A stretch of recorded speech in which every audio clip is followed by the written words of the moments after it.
Darla and I are going to spend some quality time together. Hoy es noche de sexo.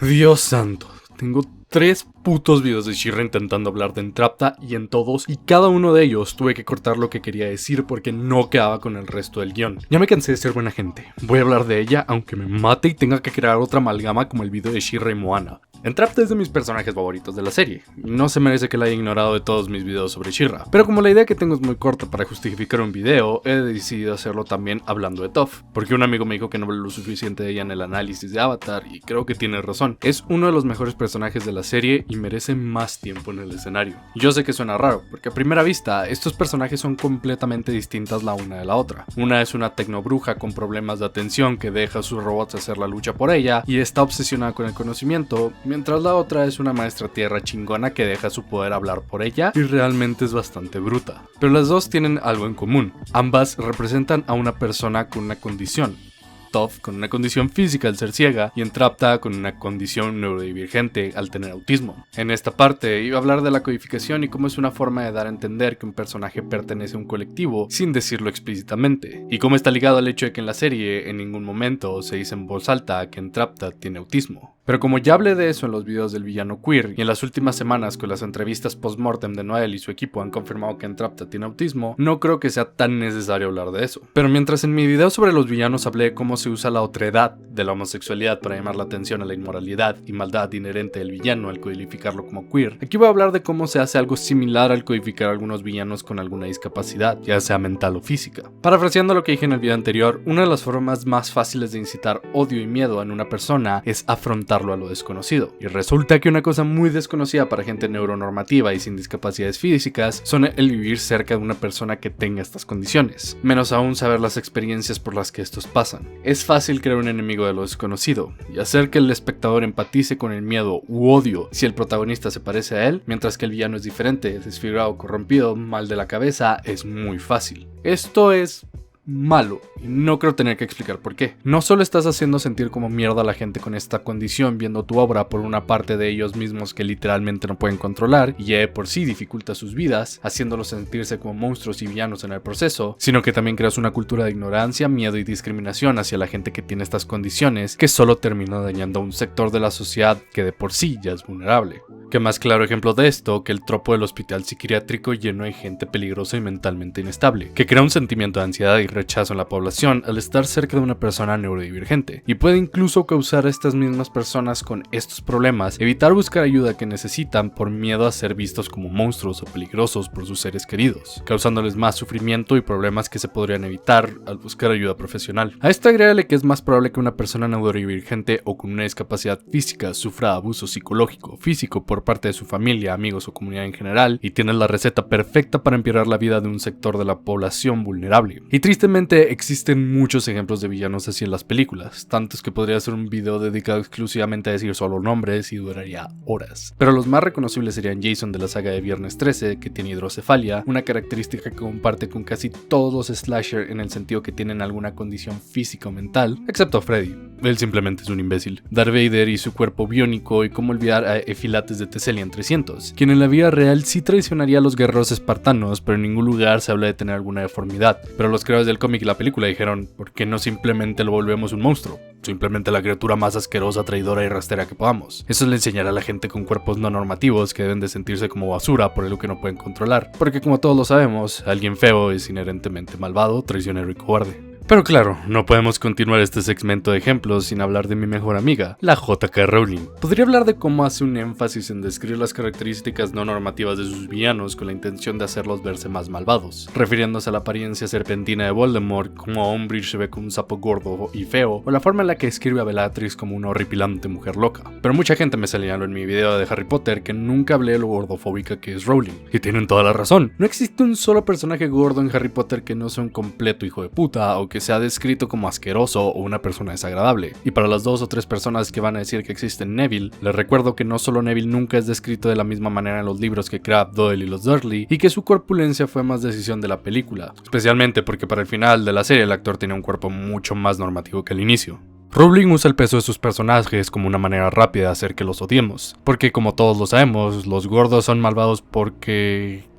De nuevo, ¿por qué todos los gordos en Harry Potter son malos? Supongo que Rowling simplemente tiene la misma opinión sobre ellos que sobre la gente trans. Otro tropo muy común es la historia de cómo una persona con una condición es curada al final de la película, como algo positivo, y el objetivo final de toda persona con una condición. El ejemplo más reciente que se me viene a la cabeza siendo Shazam, donde Freddy utiliza el poder de Shazam para ya no tener su discapacidad, y esto es visto como un momento de logro para él. Las implicaciones de esto, que si bien pueden parecer de buena fe al principio, terminan siendo dañinas a la larga. Por ejemplo, da a entender que una persona con discapacidad solo puede ser verdaderamente feliz una vez que ya no la tenga, algo que no es una opción para mucha de la gente discapacitada, como gente con enfermedades crónicas o gente que ha perdido algún sentido de extremidad. Es más que nada porque la relación que las personas tienen con su condición termina siendo complicada, y le deberías preguntar a cada uno de ellos cómo se siente con ella para darte una idea más amplia. Te sorprendería cuánta gente suele considerarla parte de quienes son. Es importante notar que mientras una discapacidad puede presentar dificultades en la vida de una persona, no significa que esto sea una debilidad, un error o algo que deba ser arreglado. Pero creo que Travis Rivas, quien comisionó este dibujo de Freddy como Shazam de Luciano Vecchio, lo dejó más claro que nadie.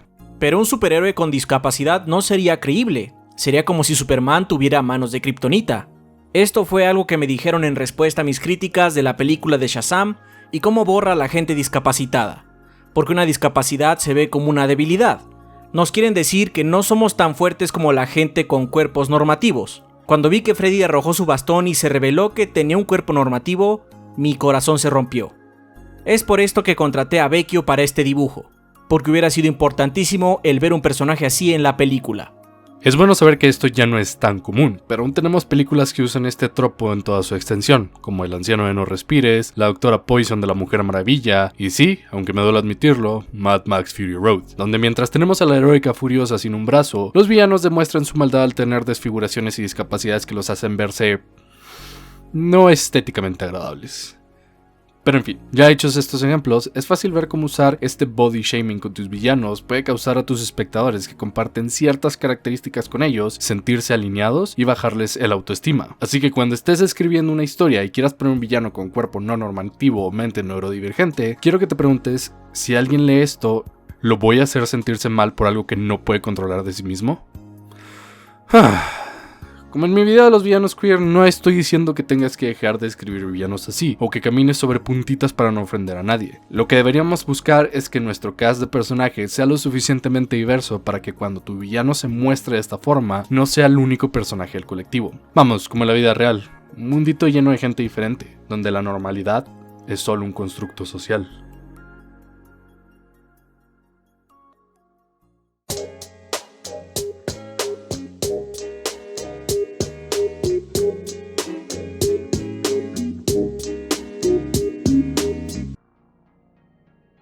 Ya con esta introducción nos damos cuenta como a veces puede ser todo un problema escribir correctamente personajes no normativos. Por eso quería hablar de Avatar y She-Ra, porque ponen tanto a sus héroes como villanos con diferentes sexualidades, neurodiversos y cuerpos distintos. Por el lado de Avatar tenemos a personajes como Zuko, Teo y Toph, que presentan cuerpos distintos a los normativos. Una cicatriz que marca su cara, ceguera o la incapacidad de caminar, y mientras sí es parte importante de sus personajes, no es algo que les ate o los defina por completo. Uno podría hablar de cómo Azula claramente tiene problemas de sociopatía y narcisismo que la ponen en el rol de villano, pero la serie deja en claro que es víctima del abuso de su padre de la misma forma que Zuko lo es. Por el lado de She-Ra, he hablado de cómo es un toque muy agradable que los personajes que usan magia tienen cuerpos menos atléticos, gracias a que realmente no necesitan ejercitarse mucho. El caso más llamativo de esto siendo Glimmer y Spinnerella, mientras los personajes que utilizan habilidades físicas como Bow, Adora y Catra tienen cuerpos más delgados y musculosos. Uno podría decir que Hordak está utilizado como un villano con discapacidad, pero al final del día es su propia diferencia corporal lo que lo separa de Hor Prime y lo que hace que Entrapta se interese tanto en él. Y por supuesto tenemos en el otro extremo a Scorpia y Huntara, donde en otras series estos personajes serían motivo de burla o chiste porque jaja, mujer musculosa no es femenina y todos la tratan como hombre. En She-Ra, los cuerpos de Scorpia y Huntara son vistos como hermosos, apreciados,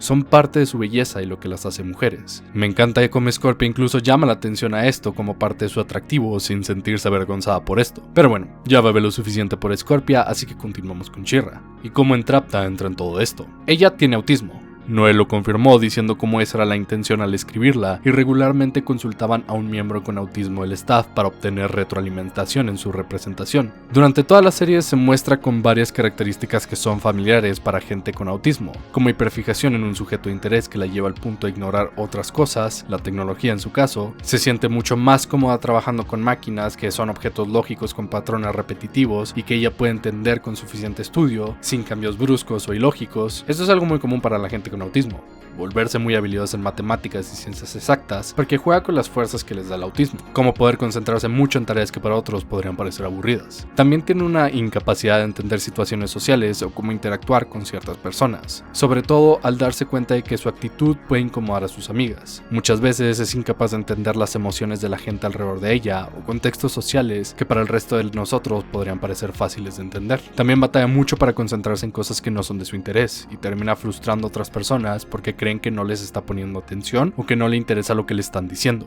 Pero creo que mi escena favorita donde todo el personaje de Entrapta culmina es cuando está buscando la señal de Horde Prime para encontrar a Glimmer. El episodio empieza con las princesas claramente molestas con Entrapta por su traición en el pasado y con ella totalmente ignorante de este hecho, solo jugando con sus robots y su tableta. Las princesas de hecho tienen miedo que las termine abandonando por Horde Prime cuando vea el nivel de tecnología que este tiene. Después de todo, no sería la primera vez que lo hace. El episodio se enfoca en el punto de vista de Perfuma, Frosta y Mermista, de cómo se les hace lidiar con Entrapta y su extraña personalidad, de cómo se frustran que no las escuche o que solo se concentre en las cosas que le importan a ella mientras ignora las necesidades de sus amigas. El clímax del episodio ocurre cuando Entrapta activa los androides de Horde Prime, causando a la base ponerse en alerta, arruinando la misión en el proceso. Todo porque no podía contener su entusiasmo por lograr su objetivo. Las princesas empiezan a gritar y regañar a Entrapta, lo cual la hace darse cuenta de que sus amigas realmente están enojadas con ella. Con ojos tristes y voz suave, les hace una sincera pregunta.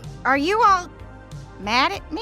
Sus amigas le dicen, frustradas, que obviamente sí, y que están sinceramente sorprendidas de que no lo notara. A lo que Entrapta le responde que ella sabe que no es buena con la gente, pero sí con las máquinas, y que esperaba poder usar su conocimiento para que la volvieran a aceptar, pero lo arruinó, como siempre. Entrapta sale corriendo a conseguir la señal. Las princesas intentan detenerla, pero ella les dice que si no lo hace ahora, nunca encontrarán a Glimmer. Mermista está sorprendida porque Entrapta sigue intentando encontrar a sus amigas. Entrapta, aún con sus sentimientos abrumándola y todo el grupo enojado con ella, sigue concentrada en su tarea. Esta escena es simplemente genial porque, por un lado, muestra perfectamente la experiencia de una persona con autismo al intentar integrarse en un grupo de gente neuronormativa. No me voy a poner a describir el autismo y su espectro aquí porque es muy complejo, pero dejaré unas lecturas en la descripción por si quieren saber más. Dejémoslo en que uno de los indicativos primarios del autismo es la dificultad para transmitir e interpretar sentimientos. Como lo vemos con Entrapta, no sabe cuándo sus amigas están claramente enojadas con ella y muchas veces batalla para transmitirle sus sentimientos más allá de intentar compartir con ella el amor por las máquinas. Que, por cierto, si una persona con autismo quiere compartir contigo y hablarte por horas de su interés en particular, significa que en serio le importas y te aprecia muchísimo. Por otro lado, la escena también demuestra lo intolerante que podemos ser desde un punto de vista exterior.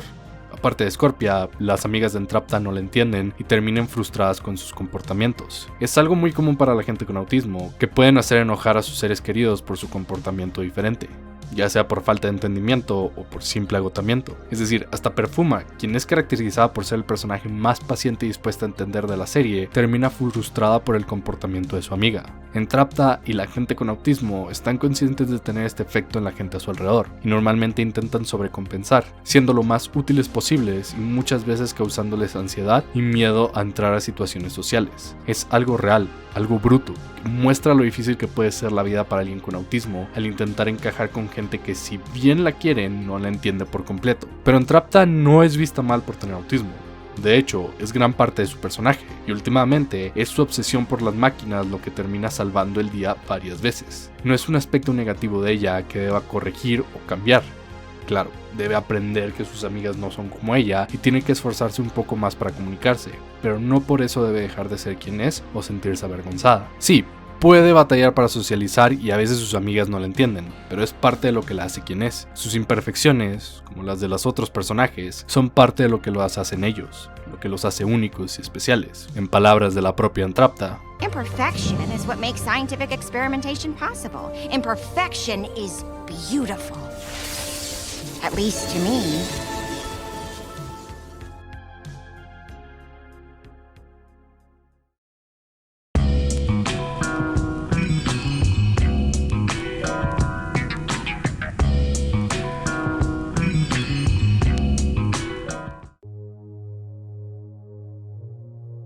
ya hablamos un poco de neurodiversidad, así que quiero traer el tren del pensamiento de nuevo a Toph, quien es sin duda alguna uno de mis personajes favoritos jamás hecho. Pasaré un poco menos de tiempo hablando de ella porque es un personaje mucho más directo y concreto. Toph es ciega, y eso afecta a cada faceta de su vida, volviéndolo parte integral de su personaje. Durante la serie vemos cómo los personajes reaccionan a Toph dependiendo de cómo la conocieron primero, si fue como una poderosa maestra tierra o como una niña pequeña y ciega. La gente que la conoció primero como una niña ciega, sus padres más que nadie, la tratan como una frágil florecita que no puede cuidarse por sí sola ni aunque su vida dependiera de eso. La infantilizan, la tratan como muñeca de porcelana que se romperá si se llega a caer, lo cual en sí es algo horrible para Toph y cualquier persona con una discapacidad física, porque los hace sentirse inútiles, como si no pudieran cuidarse y solo terminan alineándolos más. Los que la ven primero como una gran maestra tierra, como sus amigos y sus enemigos, la tratan como una igual y la dejan divertirse junto con ellos, muchas veces olvidando las limitaciones inherentes de su discapacidad, algo que muchas veces se usa durante la serie para efecto de comedia. Porque si Toph prefiere que la gente olvide su discapacidad y la trate como a los demás, incluso si esto puede resultar en algunas situaciones incómodas, a que la estén tratando como una niña indefensa. Es porque, aunque sus amigos puedan ser un poco insensibles a veces, al menos no la hacen menos ni consideran que puede hacer menos tan solo por tener una discapacidad. Yo tengo amigas que me han contado cómo Toph les hizo sentirse identificados con el personaje al verla ser parte tan personal de la acción, porque muchas veces se quedan fuera de los momentos importantes de la serie por su discapacidad, pero aquí es una parte vital del equipo Avatar, la que le enseña a Aang a controlar la tierra, la que finalmente descubre el verdadero potencial del control tierra para controlar el metal, y es básicamente la llave para que el plan de Sokka funcione, debilitando la armada aérea de Ozai. Toph es genial porque está normalizando su ceguera, recordándole a los niños con cuerpos normativos que gente así existe y es normal, mientras permite a los niños que se parecen a Toph sentirse vistos y reconocidos, no como un personaje de fondo o un episodio especial, sino como una protagonista y heroína de la historia. Una discapacidad está para siempre contigo, y la gente que las tiene sabe que nunca podrá vivir una vida en lo que se considera socialmente normal. Muchos niños terminan creciendo con su discapacidad y pensando que son menos o que nunca podrán lograr lo que las otras personas, y no ayuda mucho que la sociedad constantemente los esté mirando con lástima y como si fueran un caso de caridad. El hecho de que vengan series como Avatar con Toph a crear personajes chingones que son parte importante del grupo y que sean los héroes dentro de la historia sin tener que superar su discapacidad puede cambiar la vida de muchos niños. Recordarles que pueden hacer lo que se pongan en su mente. Una amiga me dijo como una maestra le recordó algo muy importante. Discapacidad no quiere decir incapacidad. A Toph no le define su discapacidad, pero sí es parte importante de quién es, de la misma manera que Entrapta. Toph es muchas cosas además de ser ciega, es una poderosa maestra tierra, es una chica imparable que no toma mierda de nadie y sobre todo es una gran amiga que está dispuesta a darlo todo por las personas que ama, incluso si a veces su personalidad tosca y brusca termina alejando a sus amigos. Es un personaje completo y tridimensional que tiene muchas facetas y rasgos de personalidad que la hacen única. No solo es la chica ciega con poderes. ¡Soy la mejor! ¡Maestra Tierra! ¡Que no se les olvide, cabezas duras!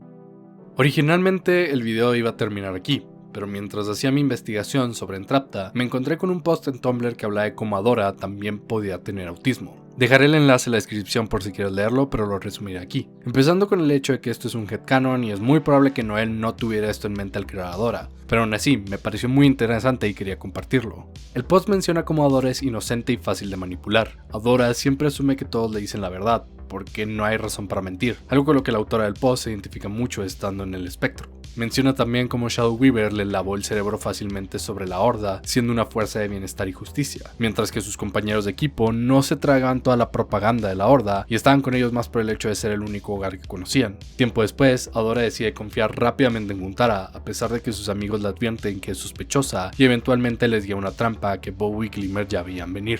Adora también tiene dificultades para entender otros puntos de vista, como por ejemplo, es incapaz de entender por qué Catra no puede dejar a la Horda cuando ella lo hace, o como para Catra no existe nada más importante que estar con ella, porque para Adora el autosacrificio por un bien mayor como ella lo hace es lo único que conoce. No entiende por qué Catra la abandona cuando deserta la Horda y cómo vuelve a abandonarla cuando está a punto de sacrificarse por el corazón de Teria. Y esto no solo le pasa con Catra, no entiende la preocupación de Glimmer porque Bow deje de ser su amigo durante el baile de las princesas, ni entiende por qué Entrapta trabajaría voluntariamente con la Horda. La autora cita la teoría de la mente y cómo los niños con autismo tardan más en desarrollar las habilidades de entender que otras personas pueden tener perspectivas distintas y entender dichas perspectivas. El post también menciona el cómo Adora es torpe con sus movimientos y que es raro para alguien tan atlética el tener tantos problemas motrices. Mucha gente en el espectro suele tener dificultades con sus habilidades motrices, y esto es parte importante de Adora, en donde varias veces dicen cómo se golpea constantemente la cabeza y te tropieza con sus propios pies. Adora también tiene muchos problemas a la hora de interactuar socialmente, como cuando grita que Frosta solo tiene 10 años a pesar de que es claramente algo que no debería decir. Claro, se da cuenta rápidamente que fue una mala idea decirlo, pero no tuvo el filtro para no decirlo en primer lugar. También está esta escena donde Adora le hace un cockblock a Huntara cuando esta está ligando con una mesera porque está muy concentrada en su tarea de reclutarla. También batalla para entender contextos sociales nuevos y entender comunicación no verbal. Por ejemplo, cuando no se da cuenta de que está haciendo algo mal cuando se sienta sobre la silla del rey Maika y sus amigos intentan llamarle la atención, síntomas comunes en el autismo. Sufre pánico en situaciones poco familiares, como cuando ve a la gala de la princesa, donde su preocupación proviene de entrar a una nueva situación desconocida, con muchas reglas nuevas que debe aprender, ya que, para este punto de la serie, sus habilidades sociales no eran las mejores. Para lidiar con esto, Adora investiga hasta el más mínimo detalle para no humillarse o arruinarlo para sus amigos, así como memoriza un guión para seguir a pie de letra y poder afrontar la situación. 1, 2, 3. Esto le puede pasar a cualquier persona, pero es bastante común que la gente con autismo crear y repetir guiones a forma de estrategia para evitar la vergüenza en público. Claro, esto termina fallando de todas maneras al poner un elemento que no tomó en cuenta y que descarriló todo su plan, en este caso la edad de Frosta. Por cierto, es genial ver cómo Catra la conoce tan bien que es capaz de abusar de los comportamientos obsesivos de Adora y su ineptitud social para hacerla caer en ridículo durante la fiesta y hacer que su plan funcione. Adora también se obsesiona por los detalles y se estresa cuando su plan es cambiado de forma abrupta. Lo vemos sobre todo en el episodio de Roll With It, donde estaba a punto de tener un ataque de pánico porque las princesas siguen intentando cambiar su plan y darse más protagonismo. Se concentra tanto en cada pequeño detalle que puede fallar que les es imposible ver más allá de una hipotética derrota. No puede aceptar que sus planes tengan el más mínimo efecto porque de lo contrario, todo el plan está mal. Esto se convierte rápidamente en un discurso de cómo tiene miedo de que toda en su vida falle, revelando su preocupación de cómo no es lo suficientemente buena líder y cómo no puede soportar no dejar todo que sea perfecto.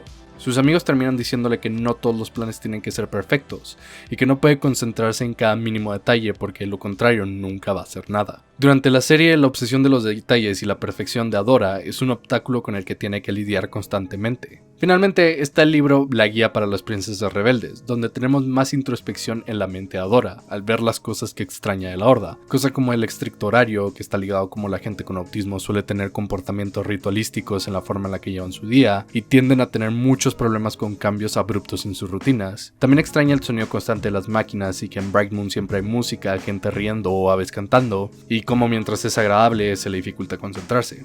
La gente con autismo procesa la información sensorial diferente a la gente neurotípica. Sobre reaccionar o reaccionar muy poco a los estímulos sensoriales es un síntoma mayor del autismo. Adora específicamente se refiere a cómo le es difícil filtrar la información sensorial y que batalla en concentrarse en sus tareas porque se distrae fácilmente con lo que pasa a su alrededor. Y de nuevo, toda esta evidencia es circunstancial y más que nada un headcanon bien fundamentado. Noelle ha dicho muchas veces que ella está feliz de cómo mucha gente se identifica con sus personajes con headcanons como estos, pero que si su intención hubiera sido esto lo hubiera hecho explícitamente. Pero sigue siendo válido ver a Adora y estas características como un personaje en el que la gente con autismo se puede reflejar. Esta diversidad es importante para hacer que la gente con estas condiciones tenga a alguien que se parece en la ficción a ellos, y que la gente neurotípica y con cuerpos normativos aprenda que existen más experiencias aparte de la suya. Antes de irme, quiero dejarlos con esta reflexión que la autora usó para finalizar su pequeño ensayo sobre Adora autista, y creo que engloba todo el tema de este video. Adora normalmente se identifica como una idiota, pero en realidad es muy inteligente. Es solo que es un poco lenta en cómo debería actuar y en identificar cómo se sienten otras personas. Pero aún así, pone su esfuerzo en lograrlo, justo como lo hace con todo en su vida. Adora es heroica, compasiva, amorosa y cariñosa, incluso si a veces batalla para entender a la gente a su alrededor. Y en un mundo donde los personajes codificados con autismo normalmente son retratados como fríos, calculadores, robóticos y sin compasión, Adora es una muy necesaria excepción.